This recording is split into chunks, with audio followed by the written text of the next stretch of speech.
Hey guys, in this video we're going to take a look at how you can set large file size for My Files Analyze Storage on the Samsung Galaxy S22 series. First, tap on the home button to go back to the home screen. From the home screen, swipe up to go into the app screen and open up the Samsung folder. Next, tap on My Files, and in here go down and tap on the option key at the top. Next, tap on Settings.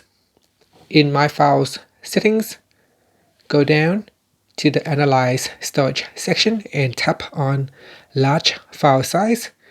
Now in here by default it is set to 25 megabyte.